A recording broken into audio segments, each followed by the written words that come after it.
All right, y'all. This story is actually really interesting. So apparently, many of RFK Jr.'s staffers are kind of open about why they support him.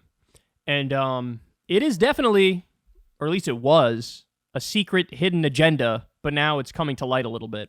So I'm going to show you the comments of one of his New York staffers, and then we'll get into how does he view what he's doing? Because I think it's an interesting question. I think it's a little different from what a lot of his staffers are doing. So this woman's name is Rita Palma, New York State Director for RFK Jr.'s campaign. So she's serious, right? Like, she's up there in the campaign. Listen to what she says. So there's no Biden voters in the House, right? No. Okay, good. Things, I guess, will change over time because you do have to only pick one candidate at the end of the day. But the Kennedy voter and the Trump voter, the enemy, our mutual enemy, is Biden. Since Biden is counting on us with Bobby in the mix, my thought is for the Republicans. See, Bobby right now, he's pulling from both sides. Right now, he's actually pulling a little bit more from Biden, which explains why the DNC is kind of ganging up on him. They have a special committee to go after independent candidates. Yeah, they say independent candidates, like non-affiliated candidates. They really mean Bobby, because Bobby's the only third party that anybody's taking seriously. So they developed a committee just to go after him and to get him off of the ballot in any way they can. Especially, it seems as though they're going after the battleground states more than the deep blue states. Bobby's moving the blues on his own. If the Republicans accepted the fact that New York, Maryland, Chicago, Illinois, California, New Jersey, Connecticut, most of the Northeast is going to go blue, why wouldn't we put our vote to Bobby and at least get rid of Biden and get those 28 electoral votes in New York? The card's a little wrong. It says 26 electoral votes. Give those 28 electoral votes to Bobby rather than to Biden, thereby reducing Biden's 270. And we all know how that works, right? 270 wins the election. If you don't get to 270, if nobody gets to 270, then Congress picks the president. So who are they going to pick? Who are they going to pick if it's a Republican Congress? They'll pick Trump. So we're rid of Biden either way. Does everybody follow that? Okay. Just laying it all out there. So in other words, the reason why she joined the RFK campaign and is the New York State Director is because from her perspective, she thinks, look, Trump can't win New York on his own. Trump can't win California on his own. There's a whole bunch of blue states that Trump just has absolutely no prayer, as any Republican would have no prayer of winning. And instead of like joining the Trump campaign and trying to do a long shot for a Republican to win in the state of New York for the presidency, she realizes that just from a pragmatic and practical perspective, it's never going to happen. They don't have the number. They can't do it. So in other words, the goal is, well, if I join RFK's campaign, and I try to help him as much as possible, and I try to spread the word about him as much as possible, you're going to have RFK is going to pull a decent amount from Joe Biden. You're going to get a lot of disillusioned Democrats who vote for RFK. So the whole point is, let's try to make RFK get as many votes as possible in New York, and really it goes beyond New York, it's every state they can, to pull more votes from Biden to make it so Trump can win. And she even goes a step further where she says, hey, if we can just block it to the point where nobody gets to 270 and then it goes to the Republican Congress, they'll pick Trump. So it is literally just like, it's the textbook definition of a spoiler. And she's saying that is why I'm part of this campaign, is to help Trump. That's kind of devastating. And then look, it raises the question, well, how many of the people who work for the campaign are like her? Now, to be fair, I actually don't think it's the majority. I think most of the people who are working for the campaign, many of them are operating under the assumption that it is possible for RFK to win, right? And they want RFK to win. I think most of the people in the campaign, you take them at face value, and when they say that, they mean that. But by the same token, I say take those people at face value, be fair, right? But you also got to take this woman at face value when she says, only reason I'm doing this is because I want to help Trump get elected. Okay, I got one more for you. This is in CNN.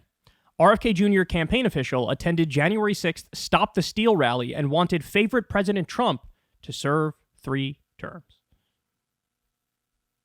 So again, it's a numbers game. What percentage of the people in the campaign agree with the New York State Director, Rita Palma? What percentage of the people who are working for the campaign genuinely just want RFK to win? And then now is the bigger question. What is RFK doing this for? Like, is Is he running because he wants to help Trump win and serve as a spoiler, right? Or is he running because he wants to help Biden win and be a spoiler in the other direction? So what the empirical evidence shows at the moment is 100% mixed. It's mixed. The polls show when you ask the question directly, he's actually taking more votes from Trump. That's what the polls show. But when you don't ask that question directly and just run the numbers where you have an election with Biden, Trump, and RFK, Trump ends up winning. So, in other words, in some polls, he helps Trump more. In some polls, he helps Biden more. It's sort of a mix. Now, what do I think RFK's intent is in running? I honestly think he thinks he has a chance to win. I really do believe that. And here's the thing. If he wanted to act as a spoiler for Biden, so in other words, if he wanted to help Trump, he would be saying way more left-wing things. He would be focusing on his more democratic positions, right? He'd be focusing more on the things that would get lefties and, independents and liberals riled up to be on his side. But he doesn't. I think it's fair to say the majority of his rhetoric is way more right-wing coded than left-wing coded. The things he cares about the most, the stuff he talks about the most, right, is more stuff that the right can sort of latch onto, like the anti-vaccine stuff, for example. He talks about that a lot, even though he pretends like he doesn't talk about that a lot. He does a lot of the, hey, don't send any more money to Ukraine. Well, according to the polling, Democrats are more in favor of sending money to Ukraine than the Republican base is. So most of the stuff he says is right-wing coded. So in theory, he should actually take more from Trump.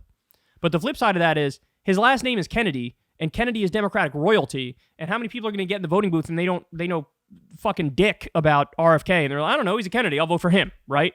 So here's the sad reality, and it's a messy reality, it's a complex reality, but anybody who's not admitting this to you is not telling the truth.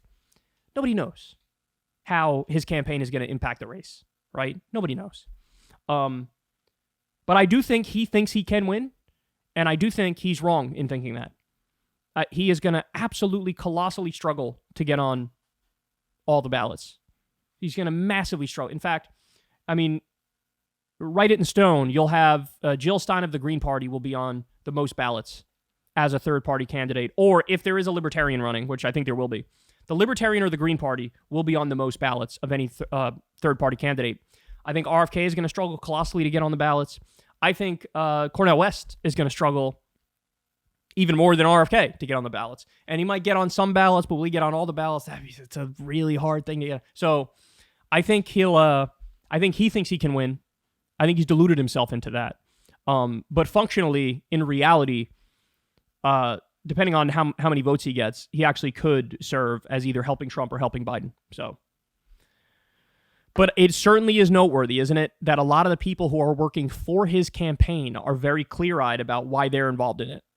And it really just boils down to, I want Trump to win. This is the best path, I think, to help Trump win, is by serving this third-party candidate and just taking votes in blue states away from Biden. Very interesting. Very interesting. Hey, y'all, do me a favor and like and subscribe. It helps out big time in the algorithm. Click the bell as well for notifications when videos drop, and watch that video on screen right now.